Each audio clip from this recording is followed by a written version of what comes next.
Dans un village vivaient 3 frères. Tout le village se moquait de leur simplicité et de leur naïveté. Tous les autres villageois s'amélioraient jour après jour, mais ces 3 frères restaient au même point. Aslam, Akram et Sajid étaient ces 3 frères pauvres qui vivaient dans ce village. Les villageois étaient très rusés et intelligents. Ils faisaient faire leurs travaux par ces 3 frères, puis se moquaient de leur simplicité. Le père d'Aslam, d'Akram et de Sajid était décédé et ils avaient une mère très âgée et malade. Les 3 frères prenaient grand soin de leur mère. Parce qu'ils étaient pauvres, ils travaillaient pour le propriétaire terrien du village. Ce propriétaire avait de nombreuses terres et était l'homme le plus riche du village. Les 3 frères travaillaient dur, mais ce propriétaire terrien était très avide et hypocrite. Il ne leur donnait pas leur salaire complet. Bien qu'il leur fît travailler toute la journée, il leur donnait souvent seulement la moitié du salaire, puis les renvoyait à la maison. Malgré cela, les 3 frères, naïfs, se contentaient de cette situation. Bien qu'ils soient d'âge à se marier, ils étaient tous 3 célibataires. Ils servaient leur vieille mère. Il n'y avait aucune femme dans leur maison, c'est pourquoi la saleté régnait constamment. Ils cuisaient eux-mêmes et nourrissaient leur mère de leurs propres mains. Leurs vêtements étaient sales et froissés, car il n'y avait personne pour faire le ménage, cuisiner ou s'occuper d'eux. Leur vie était devenue un sujet de moquerie. Les villageois les méprisaient et ne les invitaient à aucun mariage, fête ou banquet. Le propriétaire terrien était un homme despotique. Un jour, alors qu'Aslam, Akram et Sajid allaient travailler dans les champs, ils virent que le propriétaire torturait un vieil homme. Il le battait, l'homme pleurait et suppliait, mais le propriétaire ne montrait aucune pitié. Il ordonnait à ses hommes de continuer à le battre. La scène était très douloureuse. En voyant cette cruauté, les 3 frères ne restèrent pas indifférents. Ils demandèrent au propriétaire « Que ce vieil homme a-t-il fait ?»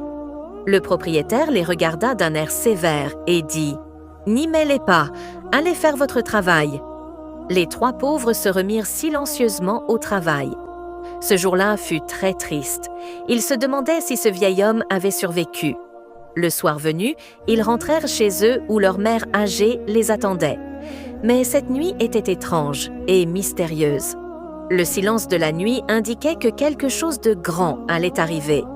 L'air était froid et le silence épais régnait autour. Les 3 frères, après avoir nourri leur mère, se préparaient à dormir. Il était 11 heures du soir quand soudain on frappa violemment à la porte. Les 3 furent surpris. Qui frappait à cette heure-là? Aslam se leva et alla ouvrir la porte. Lorsqu'il l'ouvrit, il resta stupéfait. Devant lui se tenait une belle jeune fille masquée. Il était abasourdi. La fille paraissait très effrayée et regardait autour d'elle. Elle semblait suspecte. Elle supplia Aslam d'entrer. Dès qu'elle entra, Aslam ferma la porte. Akram et Sajid arrivèrent derrière. Qui était cette fille à frapper à leur porte au milieu de la nuit? La fille était-elle seule? Pourquoi était-elle là? Akram lui demanda « Qui es-tu et pourquoi viens-tu chez nous ?» Elle paraissait très perturbée. Soudain, elle se mit à pleurer. « Je suis passée par des moments très mauvais. Des gens me poursuivent. Ils veulent me tuer. Cachez-moi chez vous. Je vais rester 2 ou 3 jours, puis je m'en irai. Si vous ne m'aidez pas, ces gens me tueront. » Les 3 frères, innocents et simples, acceptèrent immédiatement de l'aider. La fille avait dit qu'elle s'appelait Samira, mais n'avait rien révélé d'elle-même. Ce restait un mystère. Qui était-elle, cette fille qui venait dans un état de détresse chez eux vers minuit? Elle supplia les 3 de ne rien dire sur elle à personne. Elle s'installa alors chez eux en silence. Elle servait leur mère, faisait le ménage, leur préparait à manger. Personne dans le village ne savait que Samira vivait chez eux. Elle restait dans le silence. Puis, une nuit, alors que la lune brillait de tous ses feux, Aslam se leva pour boire de l'eau et entendit des pleurs. Il alla voir et trouva Samira assise sur les escaliers, les longs cheveux épars, les mains devant le visage. Il lui demanda avec compassion pourquoi elle pleurait. Elle pleura. « Ma famille me manque, je ne sais pas si je pourrai les revoir. » En voyant ses larmes, Aslam s'attrista et il tomba amoureux d'elle. Peu à peu se tissa entre eux une profonde relation.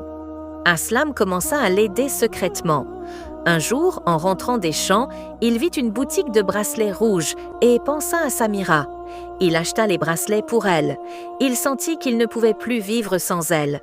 Mais au moment d'acheter, le marchand le regarda étrangement. « Il n'y a pas de fille chez vous, juste votre vieille mère. Alors pour qui achètes-vous ces bracelets ?» Aslam, embarrassé, repartit les mains vides. Le jour vint où leur mère âgée les avertit. Quelques personnes étaient venues et avaient emmené Samira. Elle ne savait pas qui ils étaient. Les 3 frères furent terrifiés. Le cœur d'Aslam se brisa. Où retrouver Samira? Il n'avait rien dit à personne. 2 jours plus tard, un grand tumulte secoua le village. On apprit que le propriétaire, cruel et avide, allait se marier pour la 5e fois. Chaque année, il épousait une autre jeune fille. Cette fois-ci, on ne savait pas avec qui. Il avait invité tout le village à un grand banquet. Les 3 frères s'y rendirent. En arrivant à la demeure du propriétaire, ils furent étonnés de son splendide palais. Il avait plusieurs épouses, mais il n'avait pas d'enfants. Lorsqu'Aslam arriva, il entendit au-dessus le cri d'une jeune fille pleurant. Son cœur trembla. Il ouvrit une porte. Une jeune fille, enveloppée dans un vêtement rouge, voilée, était assise. C'était probablement la fiancée du propriétaire. Pourquoi pleurait-elle? Le voile touchait le sol, le visage était caché. Aslam lui dit « Pourquoi pleures-tu » À cette voix, elle souleva son voile. C'était Samira. Aslam fut bouleversé. Il ne pouvait croire que cette fiancée était Samira. Elle tomba à ses pieds. « Au nom de Dieu, sauve-moi! Le propriétaire est cruel. Il a déjà tué d'autres filles. Il souhaite m'épouser de force. C'est pour lui échapper que je m'étais cachée chez vous. Mais il m'a retrouvée et m'impose ce mariage. Emmène-moi d'ici. » Aslam, très troublé et peureux, répondit « D'accord, je t'aiderai. Je vais appeler Akram et Sajid. On trouvera une solution. » Samira dit « Dépêche-toi, sinon des femmes viendront m'emmener. » Ils m'ont laissé prête dans cette pièce. Aslam sortit, chercha ses frères dans la foule. Il les trouva. Il leur raconta la situation. Ils furent stupéfaits, mais voulaient aider Samira parce qu'elle avait tant fait pour leur mère, leur maison. Ils s'approchèrent du lieu. Aslam entoura Samira d'un voile noir, la fit sortir. Ils réussirent à l'emmener en dehors du palais. Samira souriait. Le propriétaire était furieux. La fiancée avait disparu lors de son propre mariage. Il ordonna à ses hommes de fouiller chaque maison du village pour la retrouver et la ramener, vive ou morte. Terrifiés, les frères se rangèrent du côté de Samira. Leur mère priait pour eux. On leur frappa à la porte. Ils pensèrent que c'étaient les hommes du propriétaire, mais ce n'était qu'un vieil homme. Samira se jeta à son cou en l'appelant Abba. C'était son père. Il était venu la chercher. Il expliqua qu'il ne voulait pas que sa fille épousât ce propriétaire. La fille unique, il l'aimait plus que tout. Samira révéla qu'elle avait épousé Aslam. Son père, stupéfait, les convainquit de fuir le village, sinon le propriétaire les tuerait. Le lendemain, dans une autre ville, ils se présentèrent au commissariat et firent rapport contre le propriétaire. L'officier de police, un homme de cœur, se rendit au village avec eux, fit arrêter le propriétaire. Il promit de ne plus jamais harceler les pauvres. Grâce à ce courage, les 3 frères furent respectés. Laborieux certes, mais honnêtes. Le père de Samira offrit ses terres aux 3 frères. Ainsi la pauvreté disparut. L'amour de Samira et ses bonnes habitudes